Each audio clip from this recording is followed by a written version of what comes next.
दोन दुचाकींची समोरासमोर धडक होऊन भीषण अपघात झाला आहे। या अपघातात 1 जणांचा मृत्यू झाला तर 2 जण गंभीर जखमी झाले आहेत। ही घटना काल मंगळवार रोजी रात्री 8:30 वाजण्याच्या सुमारास अक्कलकोट तालुक्यातील हुन्नूर बुरहानपूर रोडवर घडली आहे। सिद्धप्पा परमेश्वर हालोळे असं मृत तरुणाचं नाव आहे, तर महेश बनसोडे आणि यश बनसोडे हे दोघे गंभीर जखमी झाले आहेत। स्थानिकांनी दिलेल्या माहितीनुसार महेश व यश बनसोडे हे दुचाकीवरून हुन्नूरकडे जात होते, तर सिद्धप्पा हालोळे हे समोरून येत होते। हुन्नूर जवळील एका छोट्या पुलाजवळ दोन्ही दुचाकींची समोरासमोर धडक झाली। धडक इतकी भीषण होती की तिघेही रस्त्यावर फेकले गेले। अपघाताची माहिती मिळताच परिसरातील ग्रामस्थांनी तातडीने घटनास्थळी धाव घेतली आणि जखमींना त्वरित रुग्णालयात हलवले।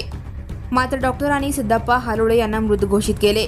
महेश आणि यश यांच्यावर उपचार सुरू आहेत। या घटनेमुळे परिसरात हळहळ व्यक्त होत आहे। Now and press the bell icon. Never miss a